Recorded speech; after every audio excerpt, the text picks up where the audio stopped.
Bienvenue. Continuons notre voyage dans le passé et revisitons ensemble l'actualité de l'arcade aux États-Unis en 1979. Pour cette exploration, on va s'appuyer sur deux numéros d'un magazine que les professionnels connaissaient bien, Playmeter, qui datent tous les deux d'octobre 1979. L'objectif, c'est un peu de décrypter cette époque, qui était vraiment charnière pour le jeu vidéo, mais aussi pour le flipper. On va regarder les acteurs clés, la compétition féroce, on peut le dire, les tendances technologiques et puis quelques anecdotes. Oui, c'est une période absolument bouillonnante, vraiment. Les salles d'arcade, elles sont en pleine transformation. On a l'explosion des jeux vidéo qui vient bousculer un peu tout l'ordre établi, quoi. Et en même temps, les fabricants de flippers, loin de baisser les bras, ils redoublent d'ingéniosité. Ces magazines, c'est vrai, ils nous offrent une photo assez saisissante des succès, mais aussi des défis de l'industrie, pile à ce moment-là. Alors justement, qu'est-ce qui a attiré les joueurs et leurs pièces de monnaie en octobre 79? J'imagine que le phénomène vidéo était déjà bien installé, hein. Ah oui, oui, carrément. D'après le classement de Playmater, c'est Space Invaders, distribué par Midway, qui régnait en maître absolu. Vraiment, le jeu numéro 1, incontesté. Mais attention, Atari était pas loin derrière. Ils plaçaient leur jeu, Football, en deuxième position. Ah oui, football. Oui, et suivi de près par d'autres de leurs titres, comme Sprint 2 ou Basketball. On voit déjà une concentration sur quelques très gros succès. Et cette concentration, ça veut dire aussi une compétition intense, j'imagine. Est-ce que tout le monde arrivait à suivre ce rythme effréné, Ben hein? justement, non, pas tout le monde. La concurrence était si vive, si forte qu'elle a poussé certains acteurs, même des pionniers, à se retirer. C'est le cas de Ramtech. Ramtech. Oui. Une entreprise qui était pourtant entrée sur le marché très tôt, dès 1972, avec Volley, qui était une sorte de réponse, disons, au Pong d'Atari. Eh bien, en octobre 79, ils annoncent qu'ils quittent le secteur des jeux électroniques. Mais c'est dingue, non? Ils jettent l'éponge en disant que la compétition est devenue trop rude, alors même qu'ils avaient un jeu qui marchait bien à ce moment-là. Boom Ball, c'est ça? Exactement. Boomball. Qu'est-ce que ça nous dit sur la réalité du marché, alors? Ben, ça nous dit que le simple fait d'avoir un succès ponctuel, ça ne suffisait peut-être plus en fait. Pour rivaliser avec les géants comme Atari ou Midway, il fallait probablement une capacité d'investissement énorme en recherche, en développement, une puissance de fabrication, de distribution. Oui, une force de frappe. Voilà, considérable. Et puis, il fallait pouvoir sortir des hits régulièrement, à un rythme soutenu. Le coût pour rester à la pointe devenait sans doute prohibitif pour des acteurs de taille moyenne, même s'ils avaient un bon produit sur le moment. La pression était énorme. Mais d'autres tenaient bon quand même face à ces géants. Ah oui, oui, heureusement. Cinematronics, par exemple, était bien là avec ses jeux vectoriels, comme Space War, Starhawk, et puis une nouveauté qui s'appelait Sundance. Exidy aussi, il se défendait bien avec Starfire et Crash. Hmm. Et il faut surtout pas oublier Gremlin Sega. Eux, ils cartonnaient avec Head-On. Il était classé 4e ex aequo dans le sondage Playmeter. Et d'ailleurs, en parlant de Sega, j'ai vu des chiffres absolument incroyables dans les sources sur leurs résultats financiers pour l'année fiscale 79. Ah oui, c'est spectaculaire. Sega Enterprises, donc la maison mère de Gremlin, a affiché des bénéfices nets de 12,5 millions de dollars. Pour mettre ça en perspective, c'est une augmentation de plus de 600% par rapport à l'année d'avant. 600%, c'est énorme. C'est colossal. Et les sources l'attribuent en grande partie, à l'explosion du marché du jeu vidéo au Japon, évidemment, mais aussi, et c'est crucial, à l'intégration réussie de Gremlin et d'une autre société qu'ils avaient rachetée, Esco Trading. Ça montre bien à quel point ces acquisitions étaient stratégiques pour leur croissance fulgurante à l'international. Pendant ce temps-là, Atari, ils ne se reposaient pas sur leur laurier côté vidéo. Ils lançaient un nouveau système d'affichage, c'est ça, le Quadrascan, avec leur jeu Lunar Lander. C'était juste du marketing ou une vraie avancée? Non, non, c'était une avancée technique intéressante. Le Quadrascan, en fait, ça utilisait l'affichage vectoriel, ou random scan, comme on dit. Contrairement à l'affichage raster classique, qui balaye tout l'écran ligne par ligne, le vectoriel, lui, il dessine les formes directement avec le faisceau d'électrons. D'accord. Le résultat, c'était des lignes extrêmement nettes, très précises, et des mouvements très fluides. C'était parfait pour simuler, par exemple, la perspective et les mouvements un peu 3D d'un atterrissage lunaire. Et le fait de contrôler le faisceau directement depuis la carte mère, c'était aussi une innovation notable. Ça donnait un look très, très distinctif, très avancé pour l'époque. Et le jeu Lunar Lander lui-même, il avait des particularités au-delà des graphismes, non? Oui, il proposait différents niveaux de difficulté. ce qui était bien pour que le joueur revienne. Et surtout, il introduisait cette fonction Add a Coin. Ah oui, leur ajouter une pièce. Exactement. Le joueur pouvait mettre une pièce supplémentaire en cours de partie pour acheter du carburant et donc prolonger son laissez. C'était malin d'un point de vue économique, bien sûr. Ça incitait à dépenser un peu plus pour essayer d'aller plus loin. Malin, oui. Et face à cette course techno et marketing menée par Atari et Midway, comment réagissaient les autres concurrents, comme XCD par exemple? Eh bien, il cherchait d'autres moyens de se différencier. XCD, par exemple, a mis l'accent sur le service et la fidélisation.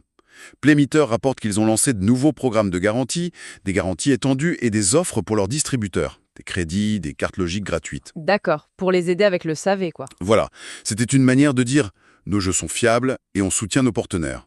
Dans un marché aussi compétitif, la qualité du service après-vente et la relation avec les distributeurs, ça devenait des arguments clés. Donc la vidéo, clairement, elle était en pleine ébullition, elle redéfinissait le paysage. Mais est-ce que ça signifiait pour autant la fin du bon vieux flipper, le roi historique des salles d'arcade? Ah non, loin de là. Le flipper faisait bien plus que résister. Il innovait énormément lui aussi, à sa manière. Le même sondage Playmeter d'octobre 79, il montre que le flipper le plus populaire, c'était Flash de Williams, Williams, oui. suivi de très près par deux machines Bally, Kiss et Paragon. On voit bien la domination des grands noms historiques, Bally, Williams, Gottlieb, Stern. Atari, eux, ils avaient bien sorti quelques flippers, comme Superman, qui était classé 5e d'ailleurs. Ah, quand même. Oui, mais Playmeter note qu'ils semblaient déjà se désengager un peu de ce marché après seulement 6 modèles. Ils préféraient sans doute concentrer leurs forces sur la vidéo. Logique. Et quelles étaient les innovations marquantes côté flipper alors, à ce moment-là? Qu'est-ce qui changeait concrètement sur ces machines? L'innovation majeure, celle qui avait tout changé ou presque, c'était la généralisation de la technologie Solid State. L'état solide. C'est ça. C'est-à-dire que les systèmes électromécaniques, très complexes, avec leurs centaines de relais, de contacteurs, eh bien, ils étaient massivement remplacés par des cartes électroniques. Des cartes basées sur des microprocesseurs. Et ça ouvrait la voie à des règles de jeu beaucoup plus complexes, à de nouveaux effets sonores lumineux. C'était une révolution. D'accord. Et puis, pour se démarquer aussi visuellement, les fabricants exploraient de nouveaux formats, notamment les white bodies, Ah oui, les flippers plus larges. qui s'y est lancé. Gottlieb a sorti son premier modèle large, qui s'appelait Genie. Il avait même un concept un peu original de jeu dans le jeu, sur une partie surélevée du plateau. Et Williams a aussi suivi cette tendance, avec des machines comme Stellar Wars et Trizone. C'était une tentative d'offrir une expérience de jeu différente, plus vaste quoi. Intéressant ce Genie de Gottlieb. Les critiques de l'époque, ils en disaient quoi? C'était bien. Alors, Genie avait un plateau assez chargé. 5 flippers, dont 2 petits tout en haut pour contrôler une zone spécifique, avec 7 cibles tombantes, plus 4 autres cibles en bas, des bumpers, un spinner. Roger Sharp, qui était le critique influent de Playmeter, Oui, une référence. trouvait le design intéressant, bien pensé, mais il notait que le jeu pouvait parfois sembler un peu lent. Peut-être à cause de la taille du plateau, justement. Ça manquait un peu de pêche, selon lui. Williams, de son côté, n'était pas en reste sur les nouveautés. Sur Stellar Wars, ils introduisaient des jeux de bumpers, des champignons qui pouvaient tripler leur valeur de points, et un nouveau système sonore qu'ils appelaient Sweep Sound. Sweep Sound. Oui, et sur une autre de leurs machines, Time Warp, ils ont même osé les Banana Flippers. Des flippers en forme de banane. Voilà, des batteurs incurvés, et un multiplicateur de bonus qui pouvait grimper jusqu'à 10x, ce qui était énorme pour l'époque. Sharp notait d'ailleurs que ces flippers courbés, ils demandaient plus de précision aux joueurs. C'était pas forcément facile à maîtriser. Original. Et Bally, eux, leur truc, c'était les licences, c'est ça? Ça semblait être leur grande stratégie? Absolument. Après les énormes succès qu'ils avaient eus avec Kiss, Playboy ou Star Trek, Bally continuait sur cette lancée avec Harlem Globetrotters. Il capitalisait sur la popularité de cette équipe de basket spectacle. Bien vu. Le jeu lui-même avait un design assez classique mais très efficace, des spinners au centre, des cibles en ligne qui avaient fait le succès de leur précédent hit Paragon, et un système de bonus qui était mémorisé d'une bille à l'autre. Ça, c'était important, ça encourageait à jouer toutes ces billes pour maximiser le score. Stern Electronics, un autre grand nom, suivait aussi cette tendance des licences avec Meteor, un flipper directement lié au film catastrophe sorti peu avant. Ah oui, le film avec Sean Connery, c'est ça? Oui, je crois bien. Le jeu mettait en avant des effets sonores et lumineux jugés assez sophistiqués pour 79, des cibles qui mémorisaient leur état et un spinner dont la valeur changeait pendant le jeu. L'importance de ces thèmes et de ces licences, c'était vraiment indéniable. La preuve. Oui, en fait. C'est le concours d'Arco co-organisé par Bally et le magazine de science-fiction Starlog. Il demandait aux lecteurs d'imaginer le design d'un futur flipper SF. Et Playmater rapporte qu'ils ont reçu un nombre impressionnant de participations. Ça montre bien à quel point le public était réceptif à ces univers et comment les fabricants tentaient de capter cet intérêt. C'est clair. Mais ces machines, elles devenaient sacrément complexes avec toute cette électronique embarquée.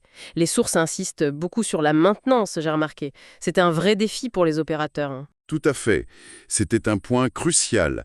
Les articles techniques dans Playmeter, ils soulignent bien que beaucoup de pannes qui étaient attribuées un peu vite aux nouvelles cartes électroniques Solid State, eh bien en réalité elles étaient dues à des problèmes de maintenance, de base, sur le plateau de jeu lui-même.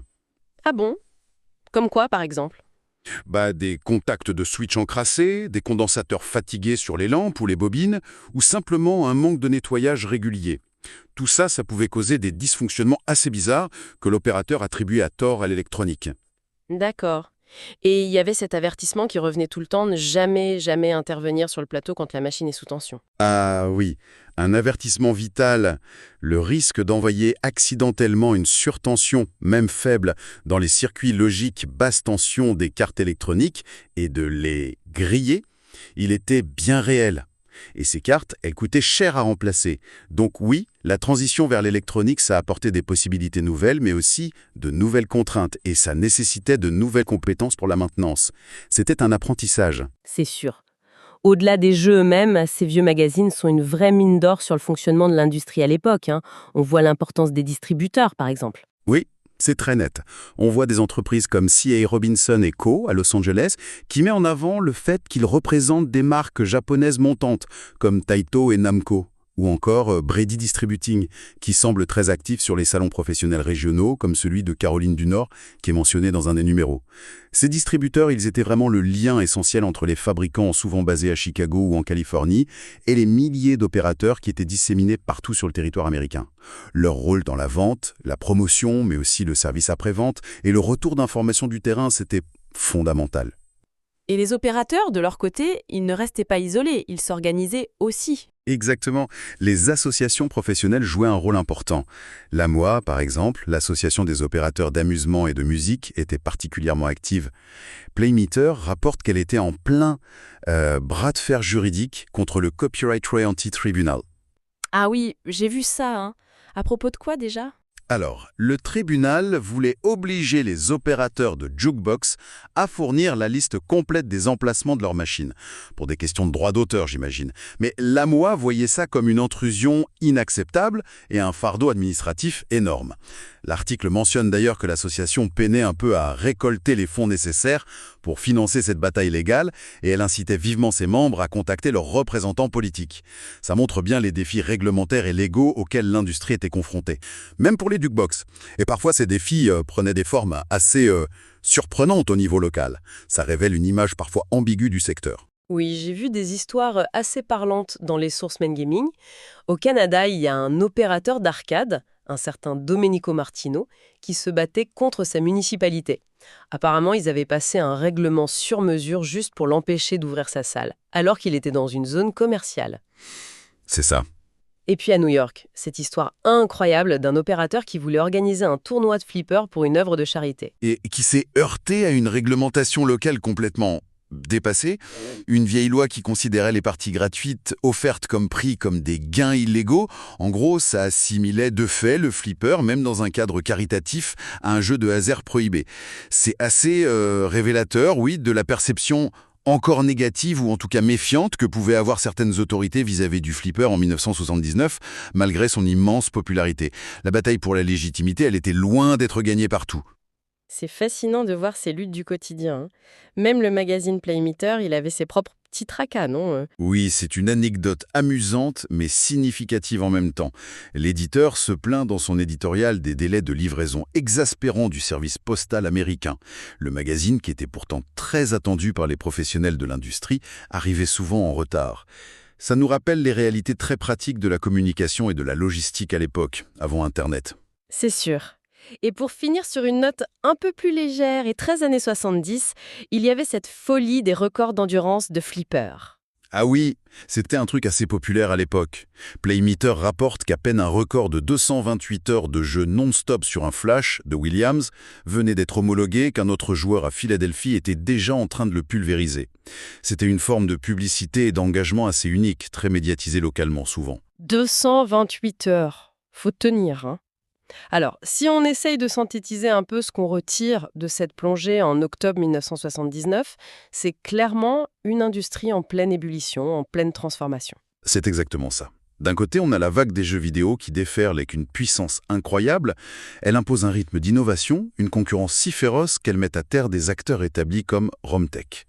La technologie, les licences de films, de personnages connus, tout est bon pour essayer de se démarquer. Mais de l'autre côté, le flipper n'est pas mort, loin s'en faut.